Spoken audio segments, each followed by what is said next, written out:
로마서 8장 12절 말씀부터 보겠습니다. 그러므로 형제들아 우리가 빚진 자로 돼 육신에게 져서 육신대로 살 것이 아니니라. 자, 우리가 어떤 사람이라고 표현하고 있냐면 우리가 빚진 자다. 자, 빚을 졌다. 여러분 좋은 말은 아닐 거예요. 빚쟁이 되세요. 이런 말이 좋게 들릴 리는 없지 않습니까? 우리는 그런데 빚을 졌는데 누구에게 빚진 거냐? 이제 존 칼빈은 성도는 성령님께 빚진 자다. 이렇게 이 본문을 두고 해석했습니다. 즉 우리가 성령께 빚을 지고 그리고 성령의 도우심을 늘 받고 있는 사람이라는 얘기겠죠. 그런데 그것뿐만이 아니라 사실은 우리가 이 땅을 사는 구원의 전 과정에 있어서 하나님에 의해서 창조하심부터 또 이 땅을 살고 있음부터 또 우리가 종말을 지나고 하나님 나라에 향할 때까지 사실은 우리가 우리의 의지대로 우리의 뜻에 따라 우리의 능력에 따라 무엇을 갖고 얻은 게 별로 없어요. 알고 보면 하나님으로부터 다 제공받은 것들 아닙니까? 살고 있다는 것도 여러분 하나님이 끊으시는 순간에 우리는 죽을 수밖에 없는 존재입니다. 숨쉬는 공기, 딛고 서 있는 땅, 우리가 바라보는 하늘, 무엇 하나 하나님을 인정하지 않으면 우리가 얻을 수 있는 게 없어요. 알고 보면 우리가 살아있는 그것이 빚지고 있는 그 자체다. 자, 우리가 그러면 이 빚졌다라는 이 빚진 자 의식이 왜 중요하냐? 물론 하나님이 너 나한테 빚졌으니까 내 말 들어 이렇게 이야기하시는 분은 아니에요.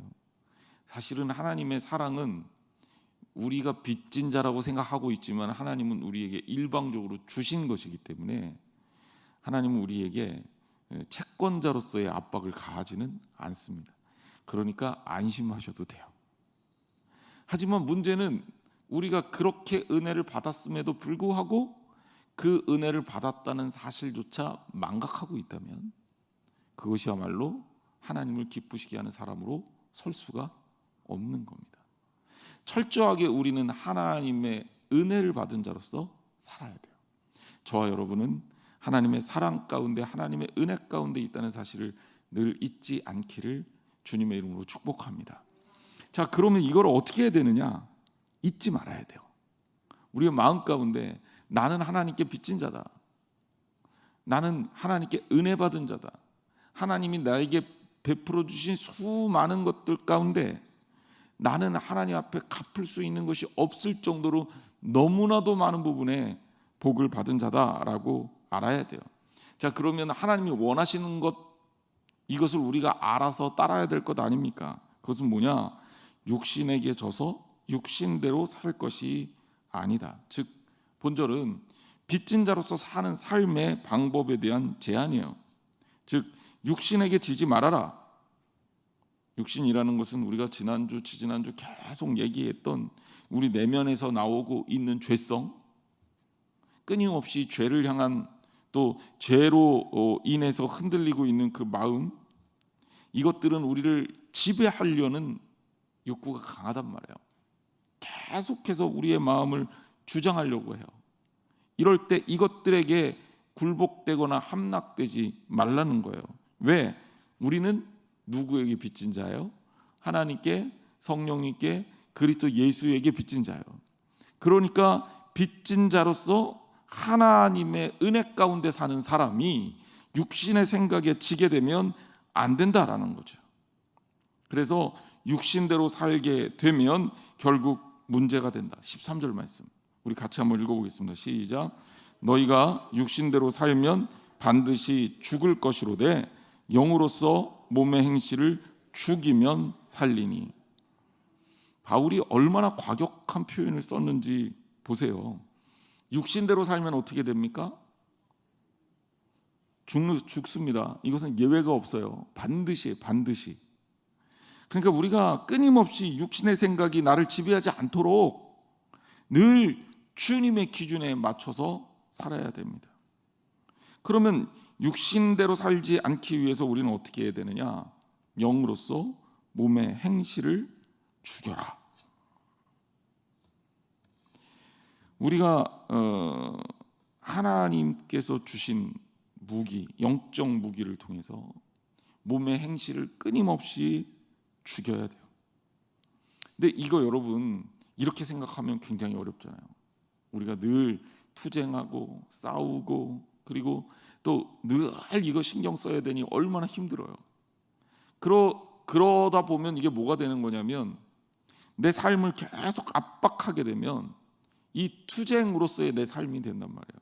그러면 이게 율법주의자로도 빠질 수 있고 외식할 수도 있고 마음은 안 그런데 겉으로는 그런 척할 수도 있는 위험성에 빠진단 말이에요. 그러니까 성경에서 말하고 있는 방법은 영으로서 몸의 행실을 죽이는 방법이 이렇게 우리 인간 의지를 가지고 싸우는 것을 말하는 게 아니에요. 그러면 뭘 말하는 거냐? 성경 말씀 그대로 다시 한번 말씀을 드리면 그리스도 안에 머물러 있으라는 거죠. 그리스도 안에 머물러 있으면 우리가 물들겠죠. 누구에게 물듭니까? 그리스도에게 물들 거 아니에요. 우리가 호흡하고 살아가면서 우리가 계속 영향을 받겠죠. 누구의 영향을 받습니까? 그리스도의 영향을 받을 거 아니에요. 내가 싸우는 것이 아니라 내 안에 있는 그리스도 예수께서 싸우는 거예요.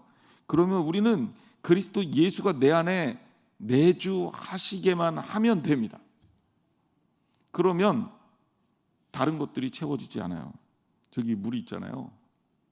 이 물에다가 좋은 물을 가득 채우면요, 나쁜 물 부어도 담겨지지가 않아요. 그렇죠. 깨끗한 물을 계속 채우고 좋은 물을 계속 채워나가면 나쁜 물을 담아도 여기에 담겨질 수가 없어요. 왜? 여기 이미 찼으니까. 성령님과 우리 안에서 영적 싸움을 하는 방법은 이와 같은 겁니다.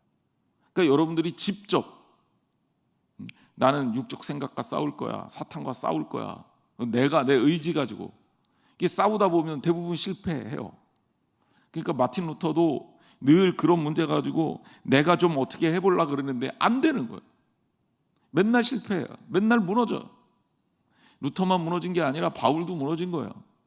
그러니까 맨날 무너지니까 나는 죄인 중에 죄인이고 괴수라고 고백할 수밖에 없는 거 아닙니까? 그러니까 내 의지 가지고 안 돼요. 베드로도 잠깐만 손을 놓으면 성경에 보면 계속 실수합니다. 나중에도 사도로서 그 높은 위치에 있으면서도 영적 싸움에서 실수하는 경우를 가끔 볼 수 있어요. 그럼 이것들은 뭐냐? 우리가 주님 안에 있으면 문제가 해결이 된다는 거예요. 자연스럽게. 내가 싸우려고 그래서 그래요. 내 의지 가지고 내가 대적하려고 그래서 그래요. 그래서 성령으로 몸의 행실을 죽이라는 거죠. 여러분이 하라는 게 아니에요. 내 인간의 의지로 몸의 행실을 죽여라, 내 능력으로 몸의 행실을 죽여라, 이게 아니라 영으로서 성령님으로서 몸의 행실을 죽이라는 거예요. 그러려면 뭐가 있어야 돼요? 성령님이 나를 주장하시도록 해야 됩니다. 그리스도 안에서 여러분 마음에 성령을 채우시기를 주님의 이름으로 축원합니다. 자, 14절 말씀. 그래서 결국 우리는 어떤 존재냐? 하나님의 영으로 인도함을 받는 사람. 자, 영으로서 몸의 행실을 죽였어요. 자, 늘 그리스도 안에 있어요. 그럼 우리를 주장하는 이가 누굽니까? 성령님이죠. 그럼 우리를 이끄시는 이가 누구예요? 성령님이죠. 하나님의 영으로서 성령으로서 인도함을 받는 사람이 된 거예요. 그 사람은 곧 누구다? 하나님의 아들이다. 늘 수차례 얘기하지만 하나님과 우리와의 신앙적 관계에 있어서 제일 중요한 게 바로 이런 어떤 관계를 맺느냐라는 거예요. 그러니까 신앙생활은 겉으로 보여지는 것보다 더 중요한 게 본질에 있어서 내가 하나님과 어떤 관계를 맺고 있느냐, 이것이 본질이랍니다. 그래서 여기에서는 아예 그렇게 못을 박아요. 영으로 인도함을 받는 사람은 곧 누구다? 하나님의 아들이다. 저는 여잔데 그냥 딸로 해도 돼요? 해도 돼요. 하나님의 자녀예요. 하나님의 자녀. 더구나 요즘엔 아들이나 딸이나 재산이 공평하게 다 상속되잖아요. 그러니까 우리 딸로 해도 전혀 지장이 없어요. 옛날에는 딸로 이 번역을 하면 상속받을 때 문제가 생기니까 그래서 아들로 번역한 것 같은데 기분 나빠하지 마시고, 어쨌든 우리는 하나님의 자녀가 되는 권세를 얻는 거예요. 자, 이게 이제 일단락입니다. 자, 여태까지 여러분들하고 같이 나눴던 말씀을 정리를 해보면 우리는 육신의 영이 있죠. 그리고 악한 행실이 있어요. 그냥 자연인 그 상태로 놓으면 늘 실수할 수밖에 없어요. 그때 하나님이 우리에게 하나님의 은혜를 부어주셔서 우리로 살게 하셨어요. 아, 나는 이 땅에서 살고 있는 게 하나님의 은혜다. 어쩌면 순간순간 얼마나 많은 위기와 얼마나 많은 그 어려움을 헤치고 지금까지 왔는지 모르겠어요. 근데 살고 있다는 것이 너무나도 귀한 하나님의 은혜인 거예요. 그래서 알아요. 아, 내가 하나님의 빚진 자구나. 하나님께 빚진 자로서 나는 하나님을 의식하고 살고 하나님의 뜻대로 살라 그러는데 육신의 생각들이 삐쭉삐쭉 올라오고 은혜를 깨닫지 못하는 순간에 실수를 계속해요. 그럼 어떻게 해야 되냐?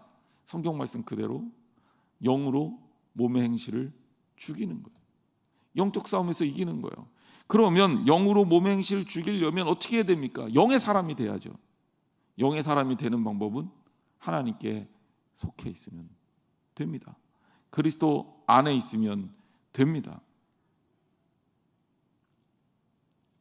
어디 부모를 잃은 꼬마 아이가 있다고 생각해 보세요.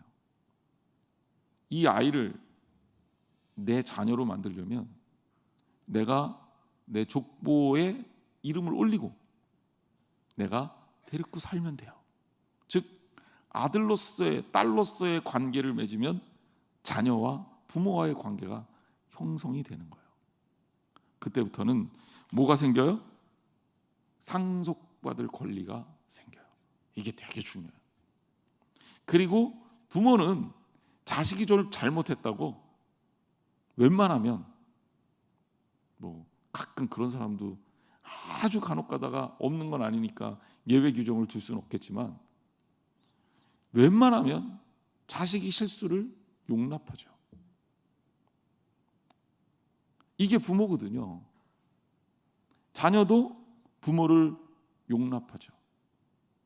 서로가 서로를 맞춰서 살죠. 이게 가족입니다. 하나님의 은혜에 의해서 성도는 결국 존재가 바뀌는 거예요. 성도는요, 하나님의 자녀가 되는 권세를 얻게 됩니다. 자녀인 거하고 자녀가 아닌 거하고는 천차만별이에요. 그래서 바울은 이 부분을 이렇게 설명합니다. 너희는 다시 무서워하는 종의 영을 받지 아니하고 양자의 영을 받았으므로 우리가 아빠, 아버지라고 부르짖느니라. 종의 영을 받았다, 양자의 영을 받았다. 종과 양자는 어떤 특징이 있습니까? 종도 주인의 집에서 살아요. 종도 주인과 관계를 맺습니다. 일을 열심히 해요. 종이 일을 잘하면 주인이 칭찬도 합니다. 주인이 밥도 먹여줘요. 또 세경도 급료도 삭도 많이 줄 수 있어요. 이게 종입니다. 하지만 결정적으로 뭐예요? 주인이 죽으면 유산이 누구한테 가요? 종에게 갑니까? 안 가요. 종은 실수하면 쫓겨납니다. 여러분, 하나님을 우리가 무서워하고 두려워할 필요가 없는 게 우리가 하나님께 빚진 자고 하나님을 의지하고 살면서도 하나님을 정말 가깝게 주님을 아버지라고 부를 수 있는 이유가 뭔지 아세요? 우리가 하나님 앞에 종으로 부름받지 않았기 때문에 그래요. 하나님께 칭찬받는 종이 되기보다는 본질적으로 조금 마음에 안 들더라도 하나님의 기준에 좀 떨어지더라도 아들이나 딸이 되는 게 훨씬 나아요. 맞죠? 그러니까 우리가 좀 모자라도 하나님은 우리를 거두실 때 그 일 잘하는 종으로 거두신 게 아니라고요. 그래서 너 내 마음에 안 드는데 일 못하는데 그러면 잘라버려요? 내쫓아요? 그러지 않는다는 거예요. 하나님 우리를 품으시죠. 그러면 이게 좋은 아들은 결정적인 순간에 가서 종하고 달라요. 왜? 아버지를 위해 아들은 목숨을 걸어요. 자녀는 목숨을 걸어요. 근데 종은요, 결정적일 때는 자기가 살아야 돼요. 우선순위가 달라져요. 이게 하나님과 우리와 맺은 관계성이에요. 우리는 종의 영으로 하나님과 관계를 맺은 게 아니라 자녀로서, 아들로서 관계를 맺은 겁니다. 그래서 여기 바울이 뭐라고 표현했냐면, 너희는 다시 무서워하는 종의 영을 받지 아니하고. 주인과 종의 관계는 무서운 관계예요. 왜? 종의 생사 여탈권을 주인이 다 가지고 있어요. 아무리 잘해도 주인의 마음에 안 들면 내쫓겨야 돼요.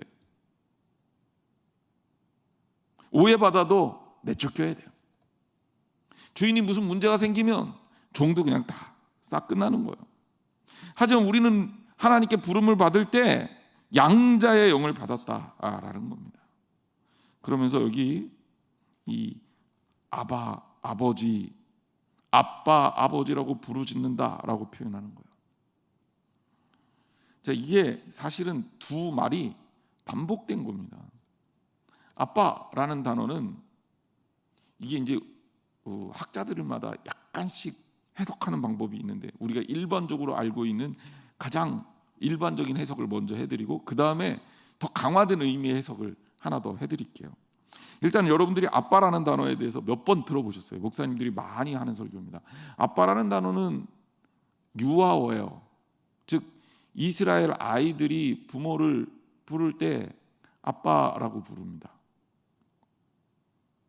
그래서 이 아빠라는 아빠는 어린아이의 언어다. 그래서 되게 재미있는 게 우리말하고 실제로 비슷하잖아요. 그렇죠? 히브리어로 아바, 아빠. 정확하게 얘기하면 아브라는 단어가 아버지라는 뜻이거든요. 근데 아이들이 이걸 발음하게 되면 아빠 이렇게 발음하는 거예요. 언제? 젖을 때쯤, 밀을 맛볼 때쯤 되면 아이들의 입에서 아빠, 엄마가 터져 나오면서 아빠 이렇게 부른다는 거죠. 엄마는 히브리어로 M입니다. M. 그래서 아이들이 엄마를 부를 때 임마 이렇게 부른대요. 비슷하죠? 이게 의성어에서 나온 건지, 물론 이제 아빠라는 말은 히브리어 첫 번째 이 알파벳 알레프에서 온 으뜸 그리고 높은 이런 뜻을 갖고 있기는 한데 어쨌든 우리말하고 비슷합니다. 근데 이 어린 아이가 쓰는 그 아이와의 관계에서 예레미야스 같은 신학자는 하나님과의 관계의 친밀함을 나타내는 용어다. 왜 이게 중요하냐면 구약에서 물론 간혹 아버지 하나님 이렇게 표현하기는 했지만 구약의 일반적인 사상은 하나님과 하나님을 군주로 왕으로, 그리고 이스라엘 백성은 하나님의 왕국의 백성으로 그렇게 표현이 돼 있어요.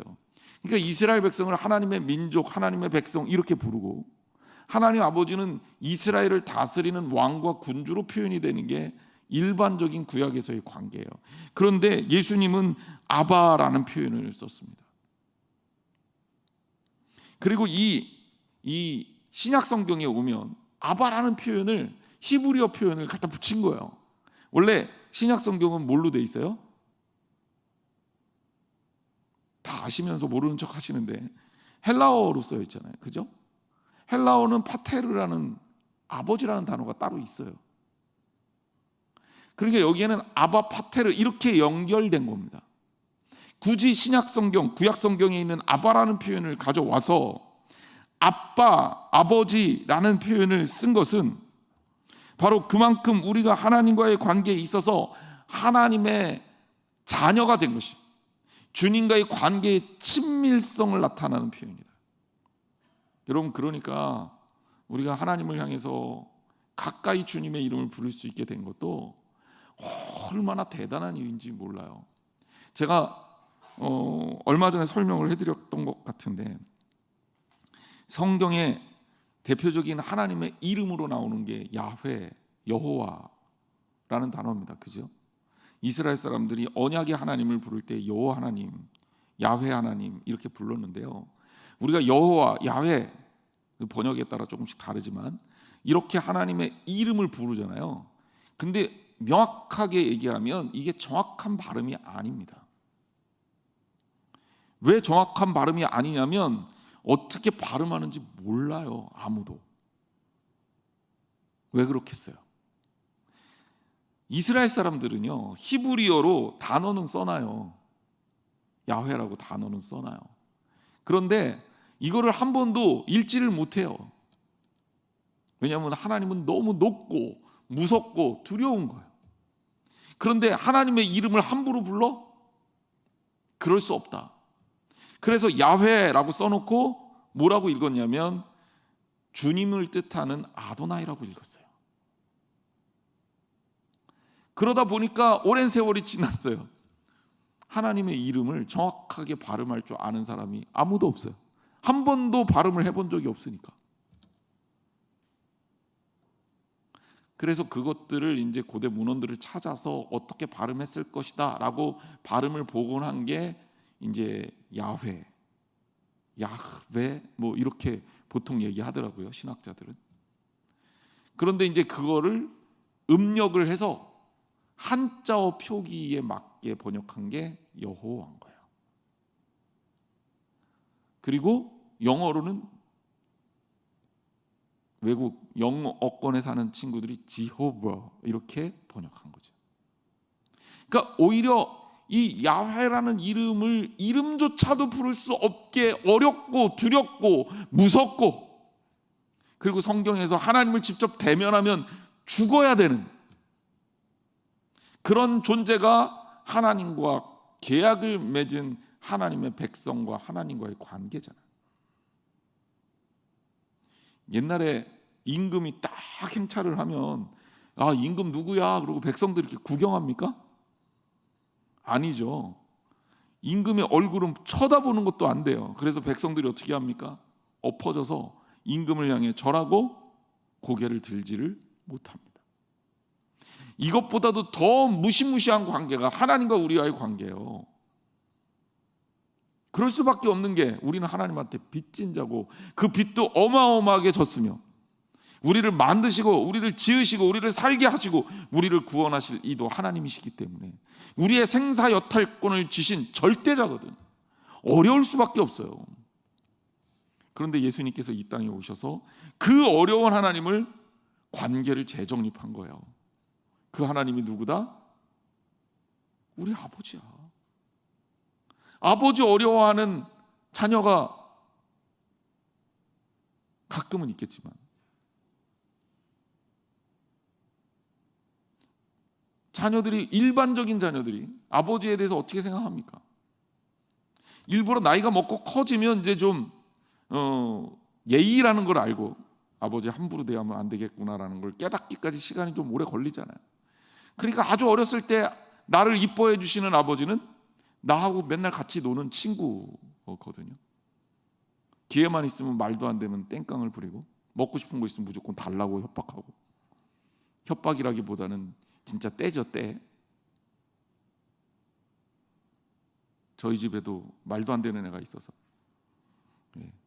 마트 가면 다 사달라 그러는 통에 진짜 힘들었어요. 막 한 대여섯 개씩 집어와요. 하나만 고르라 그래서 하나 대여섯 개 집어와서 안 된다 그러잖아요. 딜을 합니다. 아빠가 하나만 고르라 그랬지, 근데 내가 5개를 갖고 싶은데 아빠 양보해서 2개 내지 3개로 타협합시다, 이렇게 나와서 많이 당했습니다. 마음이 약해요. 근데 아버지는 그런 거죠. 안 되는 거 알면서도 떼부리면 내 자녀니까 해주잖아요. 그래서 예수님이 우리에게 그 하나님을 아바, 아버지라고 불러라 라고 얘기한 거예요. 이거는 얼마나 커다란 은혜입니까? 왜? 우리가 종이 아니라 무섭고 떨리는 하나님의 백성으로서의 관계를 넘어서서 이제 예수 그리스도의 십자가를 통해서 우리는 아버지와 부모와 자식의 관계를 맺은 겁니다. 그러니 여러분, 하나님을 가까이 해야 돼요. 어렵지만 어려움에도 불구하고 가까이 할수록 복이에요. 이게 시편 기자의 고백이 아닙니까? 하나님을 가까이 함이 내게 복이라. 그런데 그것이 이제는 아버지란 말이에요. 때도 부리고 말썽 피워도 용서해주고 달라 그럴 때 거칠게 무엇이든지 달라고 요청해도 주시는 바로 그러한 아바다. 그래서 바울은 이 표현을 쓴 겁니다. 아빠, 아버지라는 용어를 쓴 겁니다.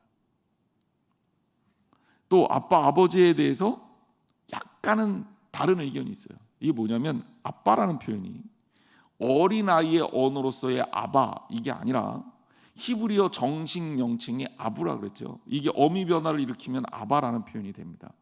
그러니까 여기에서는 아바, 아버지, 아버지 이렇게 쓰인 거예요. 정확하게 얘기하면. 그렇게 신학자들이 보는 경우가 있어요. 그러면 여기에서 뭘 말하는 거냐? 하나님과의 분명한 관계이자 한편으로는 하나님이 우리의 아버지가 되신다는 굉장히 가부장적이고 엄격하고 분명한 관계성을 말하는 것이다.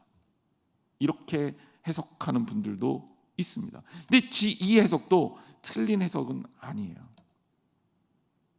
왜냐하면 이 아버지라는 것은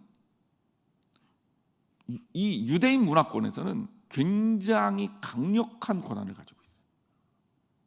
축복권을 가지고 있고 그리고 상속권을 가지고 있고, 그러니까 아버지의 말은 무지하게 무겁습니다. 그러니까 이 아바 아버지, 아빠 아버지라고 썼을 때 이 아바라는 단어를 그렇게 엄격하게 해석을 하게 되면 하나님은 우리의 최고이며 나의 생명을 주관하시는 생명줄입니다라는 그런 고백이라는 거예요. 물론 분명한 것은 우리가 종이 아니라 하나님과의 관계에 있어서 아버지로서의 권위를 하나님이 갖게 되고 우리는 자녀로서 하나님을 아버지라고 부를 수 있는 축복을 누리게 됐다라는 측면에서는 이 굉장히 변함없는 그런 축복이라고 볼 수 있습니다. 심지어 유대인들은 기도할 때요, 하나님을 아바라고 부른 적도 없고 또 기도 형식의 문헌에서도 사용하지 않았어요. 그러니까 유대인들은 굉장히 엄격하게 하나님과의 관계를 가져간 겁니다. 그런데 예수님이 아바라고 하나님을 부르기 시작했고, 그리고 이것이 바울에 의해서 가르쳐지게 된 거죠. 그러면서 우리가 하나님과 맺은 관계는 종의 관계가 아니라 이렇게 명확한 아버지와 아들의 부자 관계 속에 들어가게 됐다.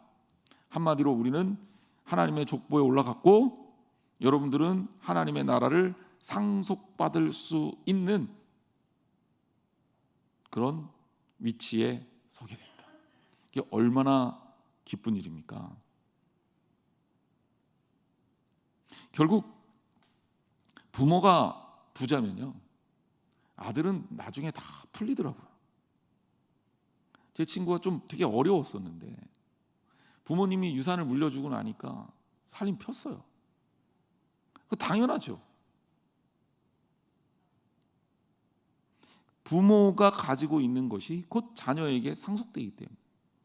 제가 질문할게요. 하나님이 부자일까요? 가난할까요? 진짜요? 그러면 여러분은 하나님의 자녀가 됐어요. 지금 조금 가난하게 살아요. 지금 조금 어려워요. 그럼 우리는 어떻게 하면 될까요? 하나님 물려주실 때까지 기다리면 되죠. 그죠? 시간만 지나가면 그거 다 누구 거예요? 그렇죠. 아버지 거 다 내 거. 하나님 아버지가 우리에게 자녀를 삼는다는 것은 바로 그런 권한이에요. 그럼 내가 지금 조금 어렵게 산다 하더라도 실제적으로 나는 부자예요? 가난한 사람이에요? 그러니까 걱정해야 돼요? 안 해야 돼요? 저 어렵지 않죠. 신앙적 관계라는 게 그런 거예요. 예수님이 그랬잖아요.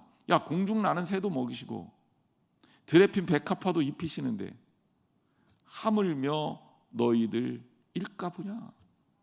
왜 근심하고 걱정해? 아버지가 부자인데. 그러니까 아버지에게서 받으면 돼요. 근데 아버지가 재산을 때로는 좀 지금 안 주실 때도 있어.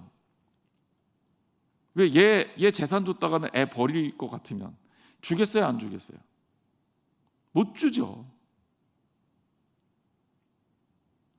어렸을 때 왜 세배하고 한 바퀴 쫙 돌면 친척이 많은 집은 벌이가 아주 쏠쏠했잖아요.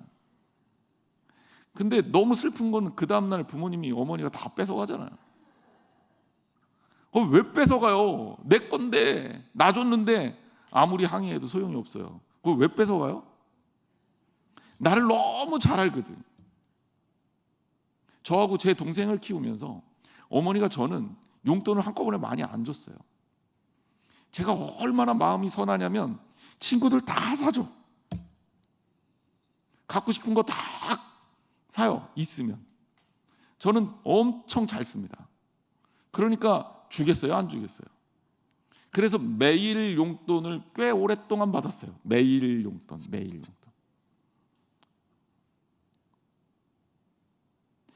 하나님이 우리에게, 나에게, 때로는 내가 지금 이 땅에서 약간 어렵다 하더라도 여러분 결코 실망하지 마세요.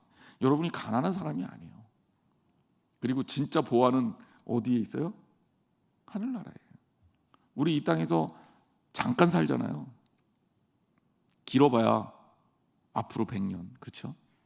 여러분, 우리 모두 앞으로 한 100년만 잘 삽시다. 앞으로 100년 살 생각하니까 저는 지금 애기네요. 여러분들도 그래봐야 그게 얼마나 길어요. 정말 보잘것없는 시간이잖아요. 근데 100년 후의 삶을 생각해 보자고요. 하나님 나라에서의 삶을 생각해 보자고요. 조금만 기다리면 됩니다. 하나님의 자녀로 사는 축복을 누리시는 저와 여러분이 되시기를 주님의 이름으로 축원합니다. 내가 지금 없어도 아버지가 부자면 별 걱정 안 해요. 16절, 이게 안 믿어지는 사람 때문에 성경이 말씀으로 보증도 해주셨어요. 16절 말씀 같이 읽어보겠습니다. 시작. 성령이 친히 우리의 영과 더불어 우리가 하나님의 자녀인 것을 증언하시나니. 야, 너 족보가 바뀌었어. 이제부터 내가 너 아버지야 라고 얘기를 했더니 안 믿어. 평생 고아로 살던 아이는 그게 수용이 안 돼요. 자, 그러니까 성령님을 보내셔서 알려주는 거예요. 그리고 도와주는 거예요. 네가 하나님의 자녀이다 라는 것을 증언해 주는 거예요. 얼마나 귀합니까? 하나님이 얼마나 세밀하시고 섬세하신 분입니까? 오늘 월상 예배 때 제가 얘기했던 저같이 무심한 그런 사람하고 다르다는 거예요. 저희 아내가 집에 들어갔더니 하나가 빠졌대. 당신의 실체를 교인들이 다는 이해하지 못하게 전달이 됐대요. 그래서 왜 그러냐 그랬더니 당신은 내가 머리가 길다가 잘라도 모르는 사람이야 이러다. 싫어하기 때문에 제가 할 말이 없더라고요. 그렇습니다, 여러분. 이렇게 무감각하고 무심한 우리 하나님이 아니라 우리 하나님은 세밀하시고 섬세하셔요. 여러분의 마음을 만져주시는 하나님이라는 겁니다. 17절 말씀도 우리 같이 한번 읽겠습니다. 시작. 자녀이면 또한 상속자 곧 하나님의 상속자요 그리스도와 함께한 상속자니 우리가 그와 함께 영광을 받기 위하여 고난도 함께 받아야 할 것이니라. 아멘. 자, 17절 우리가 하나님의 자녀됨을 분명하게 밝히고 있어요. 자, 그런데 우리는 종의 영을 받지 않고 하나님의 자녀가 되는 자녀의 영, 아들의 영을 받았어요. 양자의 영을 받았어요. 그래서 우리한테 권한이 생겼어요. 무슨 권한이 생겼냐? 하나님의 나라에 하나님의 유산을 받을 수 있는 상속자가 됐습니다. 그러니까 알고 보면 저하고 여러분들하고 다 형제예요. 그렇죠? 주 안에서 한 형제입니다. 그냥 형식적으로 우리 형제 자매가 아니라 진짜 형제 자매예요. 왜? 우리 하나님의 유산을 나눠 받는 사이거든요. 법적 투쟁을 할 필요까지는 없지만 우리는 분명히 하나님의 상속자입니다. 자, 그런데 우리가 하나님의 상속자로 산다라는 얘기는 주님이 받으신 고난도 함께 받아야 될 존재가 됐다라는 거예요. 제가 아까 그런 얘기했죠. 종하고 아들의 차이는 뭐냐? 부모가 어려움을 겪어요. 종은 떠나면 그만이에요. 나 이제 종과 계약을 해지하겠습니다. 그동안 밀렸던 제 세경이나 주시죠. 제 삭시나 주시죠. 그러면서 뭐 안 준다고요? 그러면 나중에 와서 받겠습니다. 그리고 떠나면 그만이에요. 하지만 아들은 떠날 수 있어요, 없어요?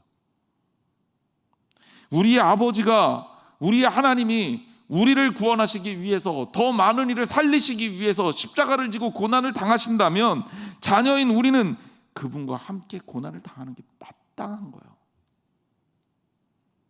이 땅에서도 마찬가지잖아요. 아버지가 가난해, 그래서 못 살아. 그럼 자녀도 못 사는 거예요.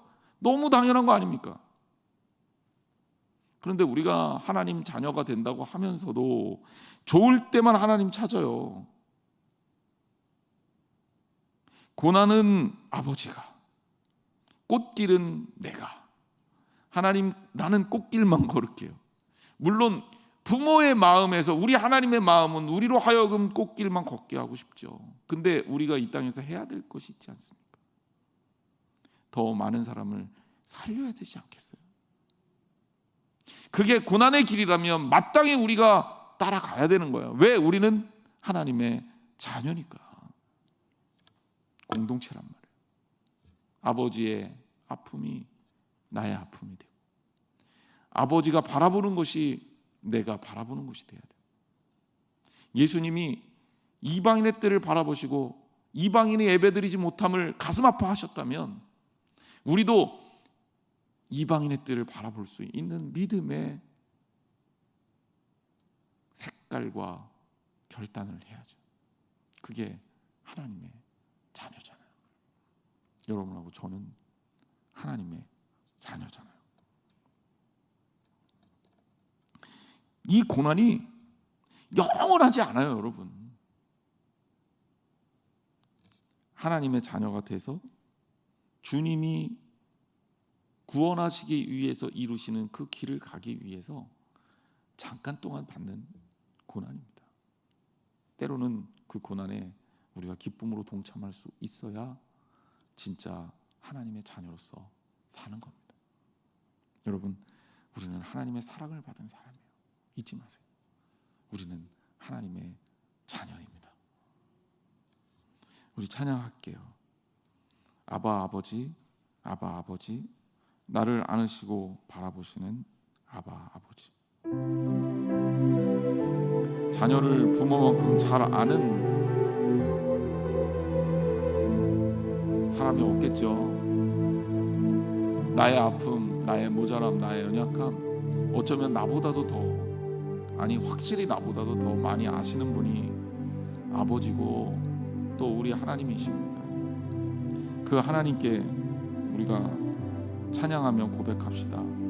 나를 고쳐주시고 나를 만져주시고 나를 이해하시고 나를 세워주시는 그분인 것을, 그리고 내가 그분과 함께 때로는 고난도 함께 받겠다고 말입니다. 찬양하겠습니다.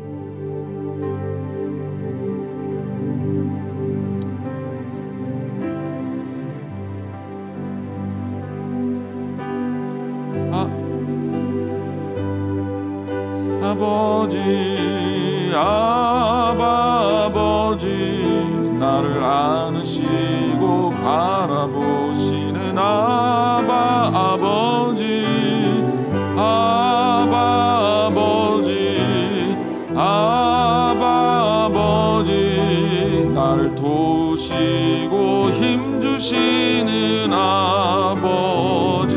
다시 한번. 아바 아버지, 아바 아버지, 나를 안으시고 바라보시는 아바 아버지, 아바 아버지, 아바 아버지, 나를 도우시고 힘주시는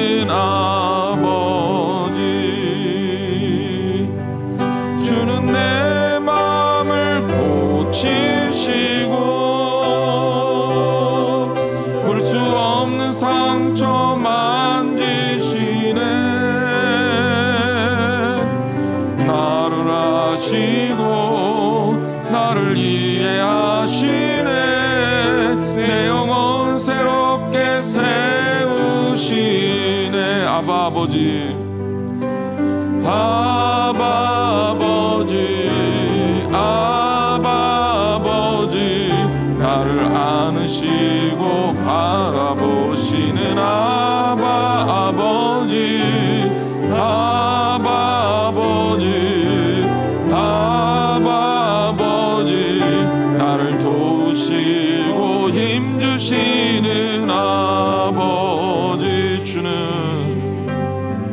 주는 내 마음을 고치시고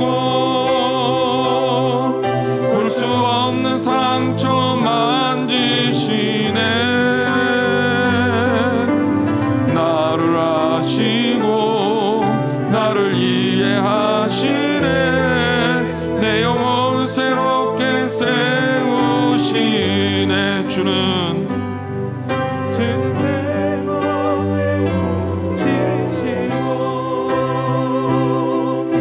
수 없는 상처 만지시네. 나를 아시고 나를 이해하시네. 내 영혼 새롭게 세우시네. 우리 눈을 감습니다. 하나님, 아바라 부를 수 있게 해주셔서 감사합니다. 내가 부족함에도 불구하고 자녀 삼아주시고 나의 흠과 나의 부족함까지도 받아주셔서 감사합니다. 잊지 말게 하옵소서. 우리는 하나님의 자녀고 하나님께 빚진 자이며 동시에 주님의 나라의 상속자입니다. 우리가 하나님의 자녀로 산다는 것을 잊지 않고 주 앞에 늘 언제나 주님이 원하시는 자리에 있기 원하오니 함께하여 주옵소서. 우리 이렇게 함께 하나님 앞에 기도하겠습니다. 주님, 함께 도와주시옵소서. 하나님의 역사와 하나님의 능력을 신뢰합니다. 때로는 너무나도 연약해서, 때로는 너무나도 부족해서 우리 주님께서 나를 어떻게 사랑하시며 나와 함께 어떻게 동행하시며 가슴속에 열린 마음을 가지고 주님의 말씀을 듣고 깨닫기를 원합니다. 아버지 하나님, 힘들고 어려운 순간순간마다 주님께서 나를 도우시고 나의 상처를 만져주시고 치유하신 것 주님 감사합니다. 아버지 하나님, 그렇지만 아버지 우리가 알지 못해서 때로는 주님의 사랑과 주님의 은혜를 외면하고 늘 언제나 부족한 모습으로 살았을 수밖에 없습니다. 아버지 하나님 앞에 고백합니다. 주님 용서하여 주시옵소서. 하나님이 살아계시고 아버지 하나님께서 나의 주님이 되신다는 사실을 잊지 않고 주의 말씀 가운데 아버지 이 땅 가운데 주님의 은혜 가운데 살게 하여 주시. 하나님 아버지, 주님의 역사와 주님의 능력을 간구하기 원합니다. 아버지 하나님, 오늘 우리에게 주어주신 하나님의 놀라운 은혜와 역사가 아버지 하나님께서 주신 놀라운 은혜와 역사가 아버지 내 삶의 중심으로 아버지 들어올 수 있도록 도와주시옵소서. 내 가슴 깊은 곳에 주님을 채우고 주님의 성령을 채우고 육의 행실을 죽이며 육신적인 판단을 죽이며 하나님께서 기뻐하시는 길로 갈 수 있도록 주님 역사하여 주시옵소서. 아버지 하나님이 사랑이심을 믿습니다. 아버지 하나님, 우리가 주님 앞에서 더욱 뜨겁게 고백하기 원합니다. 주님, 나의 아버지, 나와 함께 하시는 그 아버지, 나의 최고가 되시고 나의 모든 것을 알고 계시는 권위 있고 능력 있으신 아버지, 그 아버지를 내가 아버지라고 고백하며 주님께 때를 쓰고 때로는 주님께 무례하고 때로는 주님이 기뻐하지 않는 일을 하더라도 용서하시는 아버지 하나님을 신뢰합니다. 이제 내가 주님의 뜻에 따라 살겠습니다. 내가 주님을 붙들고 살겠습니다. 주와 함께 동행하며 살겠습니다. 마음에 주님을 채우고 살겠습니다. 주님 함께하여 주시옵소서. 이렇게 고백하는 사랑하는 손들 되게 하여 주시옵소서. 아버지 하나님, 주님만 바랍니다. 주님께서 기뻐하시는 온전한 삶을 살기 원합니다. 주님 축복하여 주시옵소서. 살아계신 주님은 우리와 늘 함께 동행하시며 나로 하여금 하나님의 자녀 되게 이끌어 주시는 줄 압니다. 그렇게 수많은 은혜와 주님의 베푸심 속에 살고 있으면서 깨닫지 못해서 아직도 마음이 너무 이기적이고 육신의 생각이 때로는 나를 침략하게 놔두는 어리석은 판단을 할 때가 있음을 주 앞에 회개합니다. 잘못할 수 있습니다. 하지만 회개하여 주시옵소서. 회개할 수 있는 영을 부어 주옵소서. 성령의 영으로, 성령의 힘으로 육신의 영을 제압하고 이길 수 있도록, 육신의 행실과 생각을 제압할 수 있도록 주님 동행하여 주시옵소서. 그래서 하나님께서 함께 하시는 것이 어떤 것인지를 우리의 삶 가운데 누리고 느끼고 살 수 있도록 주님 축복하여 주시옵소서. 하나님께서 우리를 종의 영이 아닌 양자의 영으로 아바 아버지라 부를 수 있는 하나님과의 자녀의 관계로 삼아주셨사오니 감사합니다. 저희들 하나님의 자녀로 살면서 이 땅에서 누리는 하나님께서 부어주시는 은혜와 축복을 누리게 하여 주시고, 더 나아가서 때로 주님이 원하실 때는 십자가의 군사로서 주님의 자녀로서 세상에 주님을 위해서 능히 싸울 수 있는 능력도 더하여 주시고 용기도 더하여 주옵소서. 때로는 주와 함께 고난도 받는데 주저함이 없는 저희들이 되게 하여 주옵소서. 연약하고 힘들고 어려운 상황 속에서도 늘 주님 붙들고 믿음으로 승리하기를 원합니다. 이제는 우리 주 예수 그리스도의 은혜와 하나님 아버지 놀라우신 사랑하심과 성령님께서 이끌어주시는 교제하심이 오늘 말씀 통해서 다시 한번 우리가 주님의 자녀됨을 확인하고 아바 아버지라고 부를 수 있는 축복과 은혜를 감사하고 감격하여 이 땅을 살아갈 것을 결단하는 사랑하는 성도들 머리 위에 영원토록 함께 하기를 축원하옵나이다. 아멘.